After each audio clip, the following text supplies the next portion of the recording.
Biden campaign is taking a close look at some comments made earlier this week by former President Trump, suggesting he's open to cutting so-called entitlement programs. That would include Social Security, Medicare, and Medicaid. Biden campaign senior spokesperson Kevin Munoz joins us now. Kevin, always good to see you. Lots of bipartisan budget analysts, as you well know, Kevin, have said that for the future of Medicare and Social Security and their solvency, some adjustments need to be made.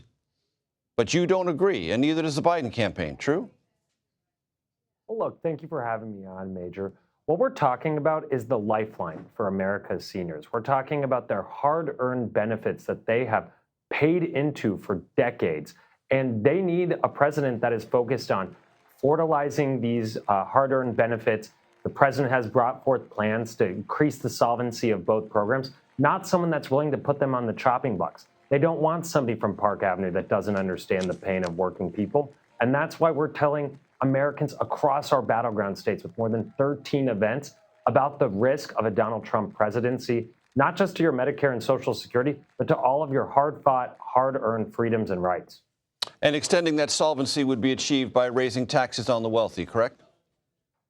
Yeah, look, the president has been clear time and time again that the ultra-wealthy, the corporations in this country, they need to pay their fair share. We know that the middle class and working people sometimes pay higher tax bracket than the richest in this country. That's just not the American way, and that's what President Biden is fighting for.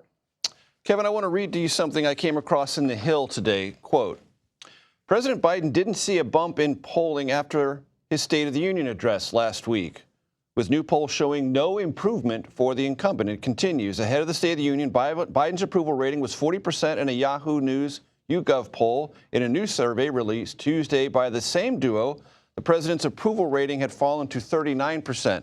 If the State of the Union address can't do it, what will? Well, it's funny, actually. A colleague of mine just showed me a poll that has us up one, and it was conducted right after the State of the Union. We're going to look at the full range of metrics that indicate how we can win this election. Joe Biden is running on an agenda that wins Democrats up and down the ballot time and time again of cutting costs, creating opportunity, fighting against the national abortion ban, which is the hallmark of Donald Trump's campaign. But we're also looking at things like the fact that we raised $10 million alone in the 24 hours after State of the Union. That is real enthusiasm for the president. They know the stakes of this election, and that's exactly why we're getting Joe Biden out across the country to talk to the voters who will decide this election, not just about the danger of Donald Trump, but what Joe Biden is doing to fight for you and your family. Kevin, the graphics organizers for this show, as they often do, just read my mind. I want to talk to you about our new CBS News polling out of Georgia. Let's bring those numbers back up again. It shows former President Trump leading 51% to 48% over President Biden. Margin of error, notably in that poll, 3.9%, so it's in the margin of error. How seriously concerned are you about the president's status in Georgia? Well, I think it's really important to know, Major, and you know this better than most, Georgia is a close state. It was in 2020, it was in 2022, and it absolutely will be close in 2024. What we are going to do is not ask, but earn the support of the coalition that sent us to the White House from Georgia, like we did in 2020. And what we saw last night in those primaries on the Republican side, I think some 60,000 or so Republicans voted against Donald Trump.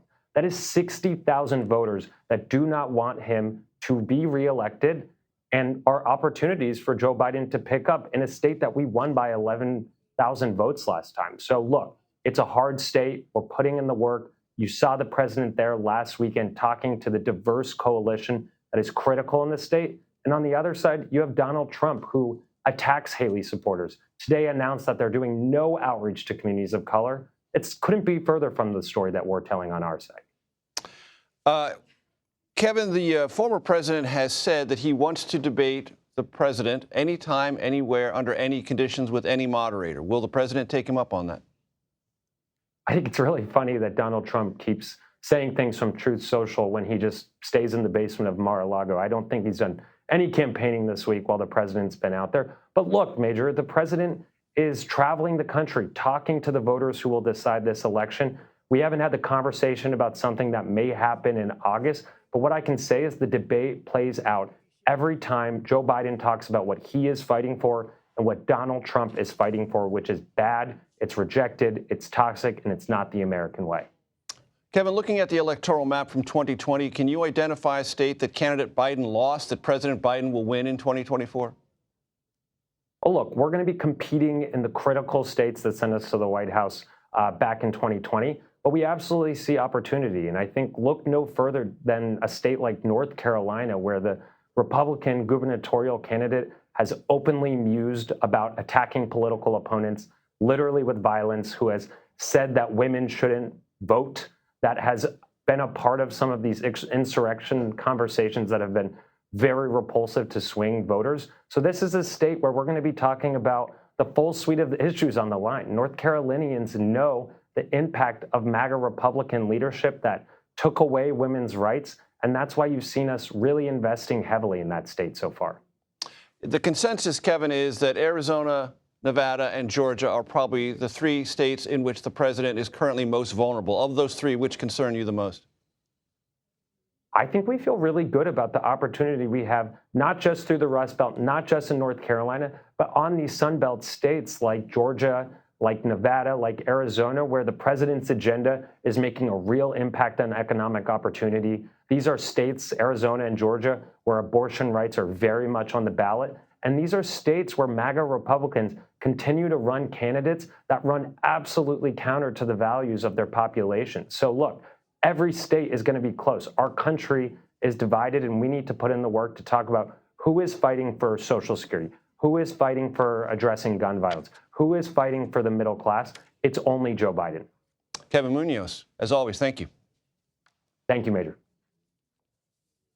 Now let's turn to the National Press Secretary for the Trump campaign, Karoline Leavitt. Karoline, good to see you. A couple of news items before we get to politics. Today in Georgia, 6 of the 41 counts brought by the Fulton County District Attorney were dismissed against former President Trump and some of the other co-defendants. Your reaction? Yes, well, President Trump's legal team, who is the best in the business, put out a statement earlier today saying that they feel as though the judge made the right decision on the basis of the law, dismissing 4 of these counts against the former president in Fulton County. However, we also strongly believe that this case in its entirety should be dismissed, not just for the alleged unethical misconduct waged between Nathan Wade, the lead prosecutor in this case, and Fani Willis herself, but also on the basis of the law. So we will continue to fight for truth in this case, and the president believes that he will be exonerated of all of the charges that are being brought against him. Karoline, does anything that happened today suggest anything to the campaign about what may happen on the pending matter before the judge about the continuance or lack thereof of District Attorney Fani Willis? Well, we'll have to see what the judge decides. However, we have said and strongly believe that Fani Willis is in no position to bring this case forward based on the allegations made against her and also on the basis of the law. There is no legal grounding for this case, and President Trump's team has said that from the beginning. The House of Representatives, as you well know, Karoline, today passed with a rather large margin a bill that would effectively ban TikTok. If that bill were to reach President Trump, should he be reelected, would he sign it? Well, that bill will likely be heading to President Biden's desk if it makes it to the Senate, so that's a question for him. However, on the issue of TikTok, President Trump in 2020 took very strong action via executive order because he believes that TikTok is a national security threat to the American public. The president also understands that this is a wildly popular app used by millions of Americans across the country to create content. And so he wants legislation that will protect the privacy, security, and data of all Americans, but will also ensure that we can have American ownership of this company and divest from Chinese ownership to ensure that millions of Americans can still use the app. He'll defer to Congress on the details of how that gets done, but the president certainly wants to see a solution that works for all Americans. But just to be clear, if he were president and this bill were before him, would he or would he not sign it? I will not comment on the merits of this specific bill. What I will say is that the president believes TikTok does pose a national security threat. He wants to see the privacy and the data of all Americans protected, and he wants to see the app still be able to be used by millions of Americans across the country. Today, Janet Yellen, in an interview with Fox Business Channel, said she regrets saying in 2021 that inflation would be transitory. Your reaction? Well, we've seen that Janet Yellen and Joe Biden and the Biden White House, their tax and spend policies and their hike of the federal interest rate has led to the worst inflation crisis in generations. Prices are still 20% higher than they were when President Trump left office and Joe Biden took office. The jobs report from last month was not good for Joe Biden's administration. Inflation rose once again by 3.1%. And so Janet Yellen is, of course, walking back her comments and her claims.